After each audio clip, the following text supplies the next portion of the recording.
From the Chesapeake Bay Journal, your source for independent environmental reporting, this is Chesapeake Uncharted, the podcast that uncovers stories about the Bay, its interconnected ecosystem, and the people who rely on them. I'm Jeremy Cox. On today's episode, even those who aren't tagging are generally spotting, and they'll holler, "Monarch!" and somebody goes running with the net. This is the third in our series of episodes spotlighting the new Bay Journal film, Chesapeake Rhythms. On our last episode, we followed the underwater journey of eels. Today, we'll take to the air with monarch butterflies. And for that, I turn to my colleague, Bay Journal reporter Lauren Hines Acosta. Thanks, Jeremy. I'm Lauren Hines Acosta. Today's episode is all about the iconic and beautiful monarch butterfly. We'll chat with producers about how they tracked down a few and how they recorded one emerging from its chrysalis. But first, here's a clip from the Bay Journal film Chesapeake Rhythms, following a monarch's migration. You can see the gorgeous footage of the entire film at bayjournal.com/films.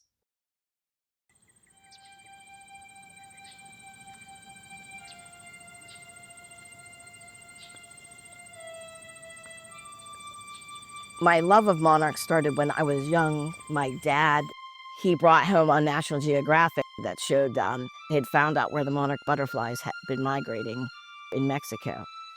I was fascinated to find out that the monarchs that we had been seeing flying around were the same monarchs that would fly from Pennsylvania, where I lived, all the way down to Mexico and stay over winter in the mountains. It takes the journey about 3 weeks. Could be longer depending on storms and really bad wind fronts. And when it's bad storms, they need to go into shrubs or trees and hang and protect themselves. And there might be 20 to 50 or even 100 of them all together.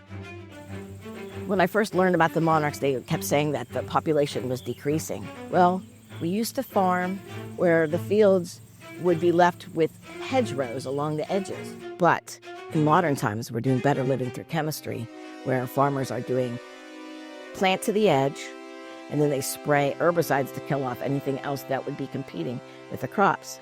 And when they do that, there's no more milkweed. That also applies to their plants like the goldenrods and many of the asters and the other plants that they need to fuel their migration. Those are also been wiped out.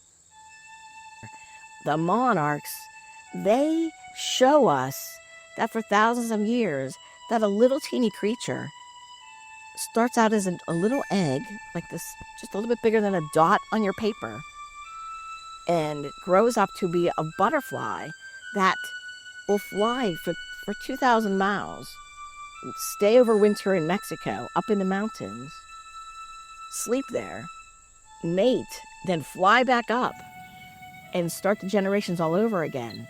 It shows such resilience. Migration, to me, is an amazing thing.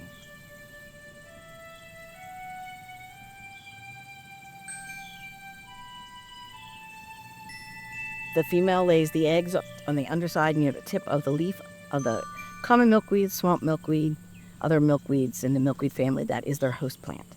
Then the egg takes 3 to 4 days to hatch. When it hatches, the caterpillar comes out. It's very tiny. Then it will eat the milkweed leaves through the next couple days of its life.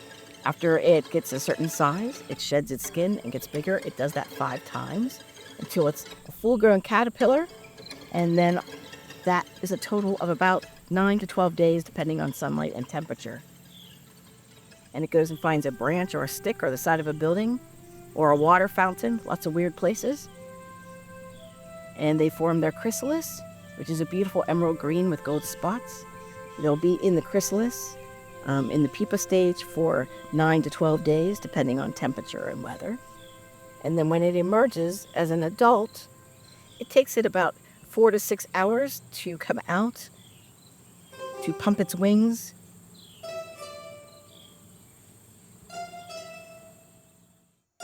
And when their wings harden, then about 6 hours after they've come out, they're able to fly.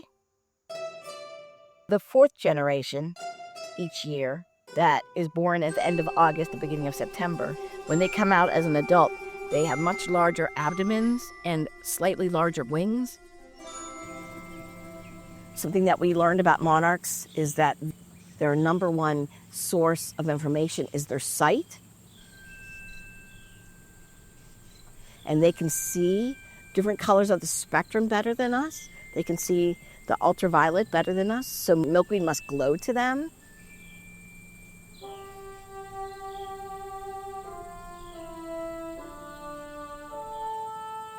I have a local Mennonite family, and one of the daughters has been tagging monarchs because they let milkweed grow all around their farm. I'm Anna Cox. We live here in southern Maryland. We have approximately a 40-acre farm, about 15 acres in mixed produce, flowers that we raise for the local farmers market. Years ago, we took the children to the different programs at the local nature center, and one of the programs they had was with tagging monarchs. So we said, well, that sounds like a good homeschool project for some science experience, hands-on. They're very good at netting them. You have to make a quick swoop and a twist to keep them in the net. They'll be fluttering around inside the mesh, but it's such a fine weave that it's not going to damage them. Even those who aren't tagging are generally spotting, and they'll holler, "Monarch!" and somebody goes running with the net. My 11-year-old is a little shorter, so she has a ladder propped up against the garden shed, and she'll run to the top of the ladder, and that's her lookout post. We get the tags from the local nature center. It's just a very tiny circle with data numbers on it. And then you put the tag, specific spot area on its lower wing. Right on the larger spot, so it'll be right here on this side. It has its code on it. And then you'll release them, and they will fly off. It does not harm them at all. The tag is lightweight enough that it doesn't impede their activities at all, and off they go. Now, one year we actually ran out of tags after 200. That was our best year ever. We have a lot of butterflies because we promote the pollinators in general with plantings. We also try to really limit any kind of spraying so that we don't damage the pollinator population. To think that you were a living creature that crawled around and ate leaves, and then you go into this chrysalis and you gellify and turn into like jello, and then you reform yourself into a monarch butterfly. I think it blows people's minds. I think that's why people are excited about metamorphosis for years and years.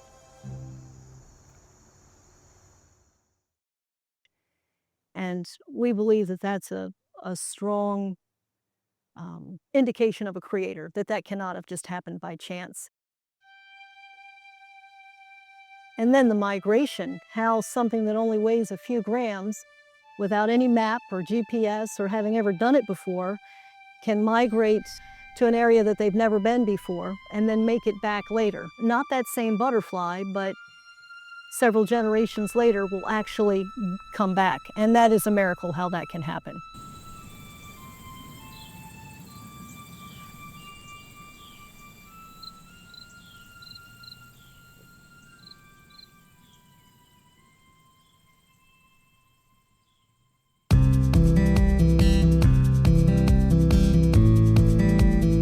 Hi, this is Laura Lutz, editor at the Chesapeake Bay Journal.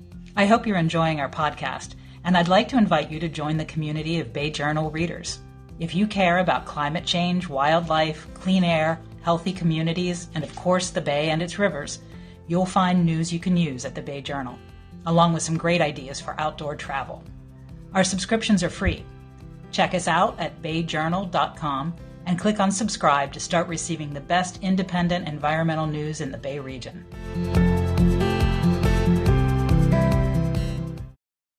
This season, we're taking a behind-the-scenes look at the Bay Journal film Chesapeake Rhythms. It explores the migration of 4 creatures that visit the Chesapeake Bay region.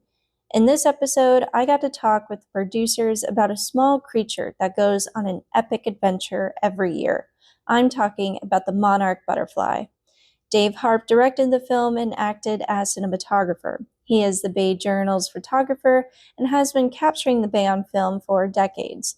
You just heard Tom Horton in the film as the narrator. He has written about the Bay for the past 50 years and is author of the Bay Journal's popular column, Chesapeake Born. Sandy Cannon Brown edited the film. She owns a production company and taught environmental filmmaking at American University. Chesapeake Rhythms marks the 8th film they've made together. Let's listen in on my conversation with the producers. Well, thanks so much for being here. Our pleasure. Yeah. A wonderful topic, a beautiful topic this time. I was going to just start off, you mentioned it previously, but again, why did y'all choose the monarch butterfly?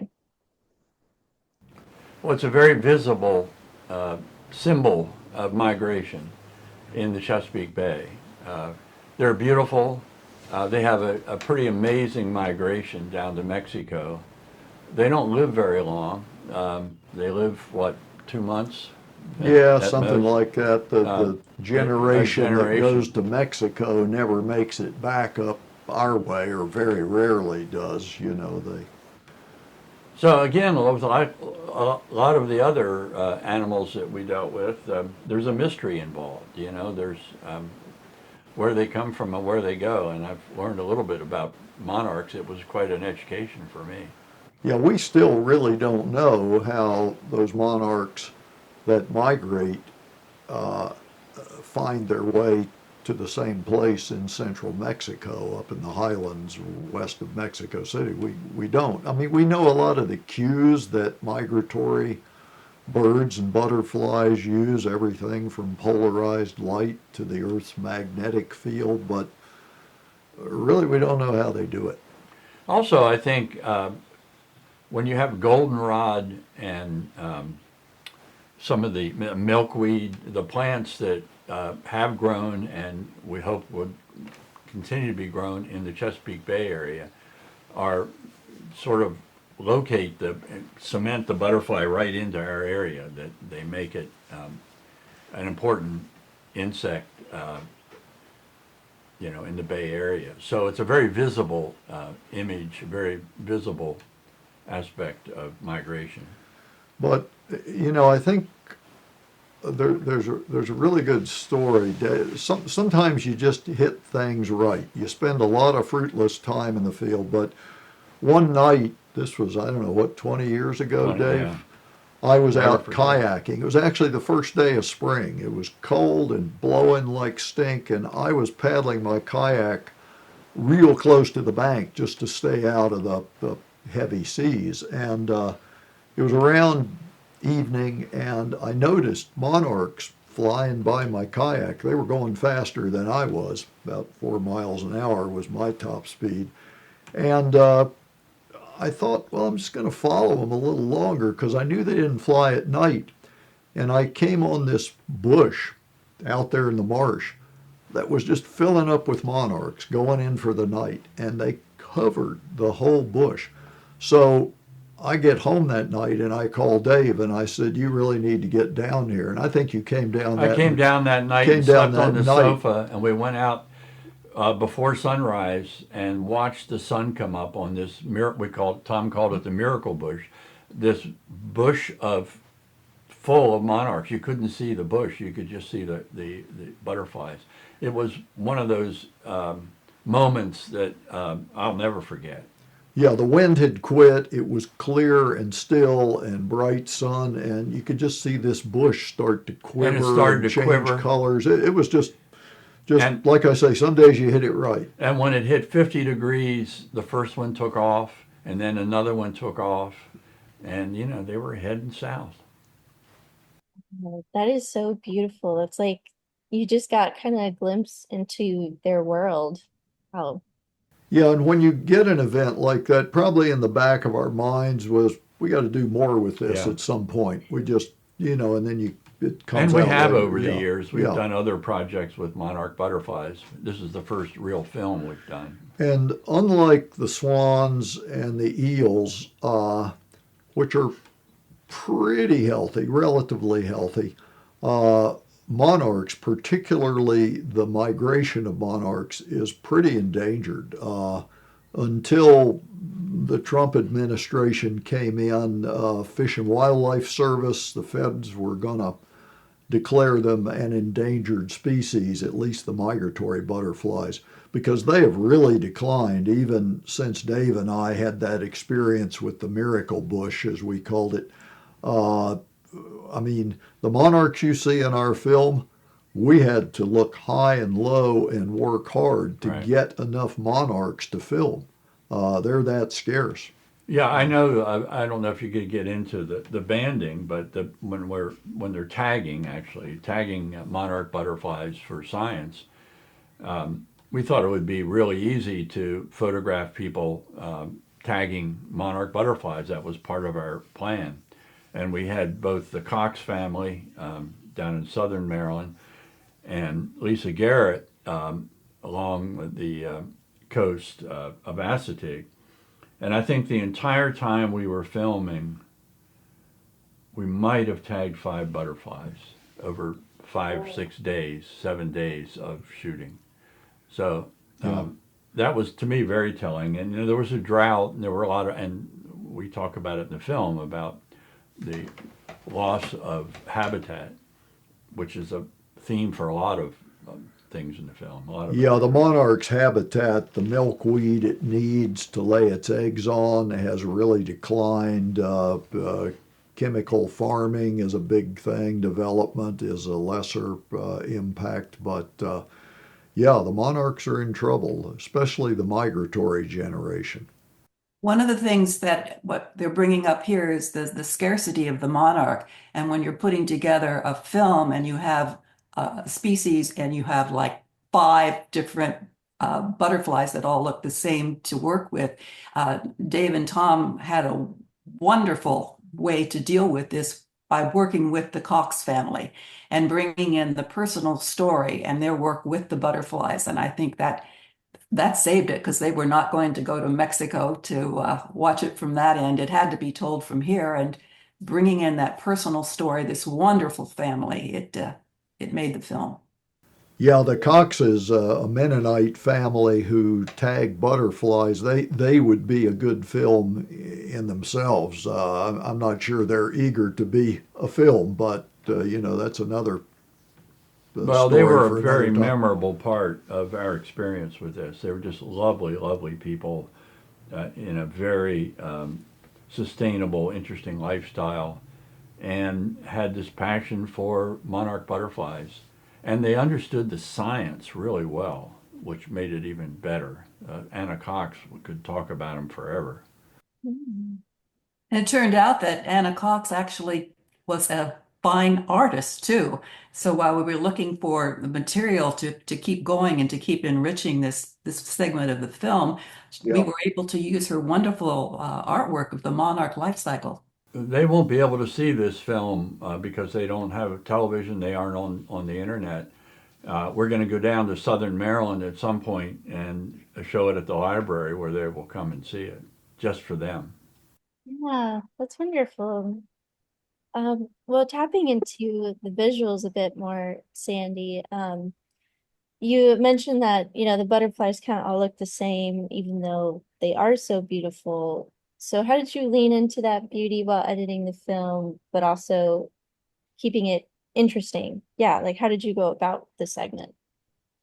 Well, I think that again is due to the fact that they had the other story, so there was a parallel story with the family, but also Dave did some remarkable the from the chrysalis and the butterfly emerging. I mean, he did that. He was able to capture something that people will never see except in films and the work of other fantastic photographers. So, Dave, I think talking about how you managed to capture that is important. Yeah. Yeah, I got to know Maggie Petrick, a woman who raises butterflies. She collects the caterpillars and knows their life cycle quite well, and just as a hobby, grows them out and then releases them. And she gave me some caterpillars and some milkweed and a little mesh butterfly enclosure. I took it home and put it out on our screen porch and set up cameras, 2 or 3 cameras and lights. And over a period of probably 6 weeks, I tried that a couple times. I failed a couple times. I missed them. And finally, one morning, she told me it would happen in the morning. One morning, I got up every day like at 5:30 and went down and to see if there was any action. And finally, I saw this little twitching chrysalis, and the chrysalis gets clear at the very end. You can see the butterfly through, and it's just an amazing sight. It's just amazing. And I just started rolling, and we did. I think what took me about 5 or 6 weeks of work and research, we used maybe, Sandy, 30 seconds in the film. But it's worth it, that's what you do. Well, for our listeners who want to help monarch butterflies, what are some recommendations you've heard in your research? What should people do if they want to pursue that?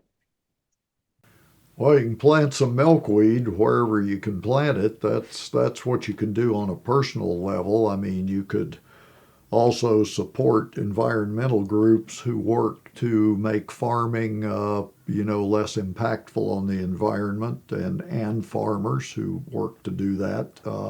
Go to monarchwatch.org. Yeah, there's the Really? monarch people are pretty well organized, and that's the main thing. The monarchs are losing habitat. And that's the cause of most species endangerment. The losses may be due to different things. In this case, probably agriculture is the biggie. Yeah, farming to the edge, and there's no longer these hedgerows with milkweed and goldenrod's the other. They need the goldenrod to fuel their journey. That's what they were nectaring on in the fall. It's milkweed in the spring and goldenrod in the fall. Yeah, and they, going down the coast, they find a lot of that food on protected lands, whether it's the Nature Conservancy or federal wildlife refuges or state parks or dunes, like First Landing down at Virginia Beach. Supporting those, expanding those, protecting them, that's all part of it.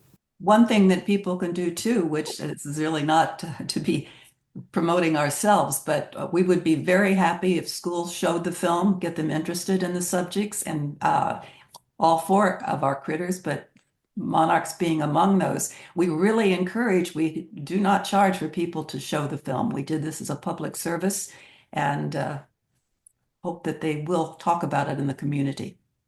Yeah. For sure. But that was all my questions for the lovely butterflies. Thanks so much for talking with me. Thank you, you. Laura. It's been great fun. You're in luck if you live in Pennsylvania or the mid-Atlantic. Monarchs will visit your area during the late summer through October as they head south. But not much compares to meeting up with them in the Sierra Madre Mountains of Mexico. Jay Diffendorfer remembers when he visited in 2016. So the groves are, they're pine forests. They're sitting up there at, I don't know, 9,000 feet, I think. And they're just like a pine forest in the Rockies. The one I've been to, the soil's much finer and sort of dustier, but you're up in this pine forest and it's got these little deciduous sort of small shrubs. Some of them are flowering. And you are hiking through this forest and the footsteps are kind of muted because the dirt is so soft. And then you basically climb up a steep slope and you come around like a little hill and boom, there's this grove of trees and there are millions of monarchs all around you. Everybody just goes up there and ends up not talking. You're talking while you're hiking and then you get up there and everyone's just quiet. And you're just in this place of a million monarchs, and it's unbelievable. Diffendorfer is a research ecologist with the U.S. Geological Survey. He saw almost no monarchs during his visit in 2024. It's normal for insect populations to go up and down, but the number of monarchs that spend their winter in Mexico has gone down overall. The U.S. Fish and Wildlife Service said the eastern population of monarchs has declined about 80% since 1980. Diffendorfer told me monarchs are declining partly because the use of herbicides on farms in the Midwest has led to a loss of milkweed. I also spoke with Wendy Codwell. She's the executive director of Monarch Joint Venture. She said that herbicides on those farms also can harm butterflies as they interact with it. She cites climate change as another factor, changing when habitat like milkweed is available. Yeah, I think to some extent this feels indicative of a bigger challenge, right? We're talking about this changing climate and just how much that has the potential to impact populations like the monarch that are migrating across, that are utilizing a lot of different landscapes, but they're really reliant on the right resources at the right time. But there's a lot of work being done to keep the population healthy. Way stations are areas of land filled with milkweed and plants monarchs can use to refuel. There are almost 6,000 way stations in Maryland, Pennsylvania, and Virginia registered with Monarch Watch. The Virginia Department of Transportation also began reducing mowing medians in 2023 to help milkweed grow. Now, the federal government is stepping in. In December, the Fish and Wildlife Service proposed to list monarch butterflies as threatened under the Endangered Species Act. This means monarchs would get certain protections, like people couldn't sell them without a permit. The Fish and Wildlife Service would develop a recovery plan that helps reduce threats. The proposed listing also provides exceptions under 4D of the Act. That way, you don't get arrested for hitting a butterfly while driving. I think the rule comes with a lot of importance in terms of raising awareness and gaining momentum in terms of conservation efforts. But it also represents an important opportunity to work cross-sector and make sure we're engaging everyone in a way that continues to promote these voluntary conservation actions without becoming prohibitively regulatory. And so we want people to feel inclined to not just keep what they have, but to do more, and increasing the incentives to do that, where a more regulated approach might not have the same impacts in terms of broad-scale participation. The Trump administration is talking about rescinding the definition of harm in the Act. That could remove protections for all listed species and their habitats. Both the public comment period on the listing and the public comment period on the repeal ended May 19th. The Fish and Wildlife Service is now reviewing the comments. Well, that was Lauren Hines Acosta reporting for the Chesapeake Bay Journal. I just wanted to drop in here before the theme music plays to just let you know that if you like what you're hearing with Chesapeake Rhythms, you can see it as well. And you can find that video on the Bay Journal website at bayjournal.com and search under the Multimedia tab. Or you can find it on our YouTube page. Just head over to that YouTube search bar and type in Chesapeake Bay Journal. Okay, on with the credits.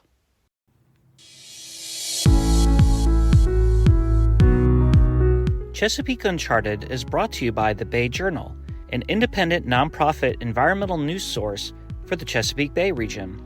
This episode was produced by Jeremy Cox and Lauren Hines Acosta. The story was edited by Laura Lutz. Our marketing and advertising director is Jackie Kane. You can find more episodes of Chesapeake Uncharted on your favorite streaming service or on our website, bayjournal.com. If you like what you're hearing, sign up for a free Bay Journal news subscription too, also on our website at bayjournal.com. Until next time, this is Jeremy Cox. Take care.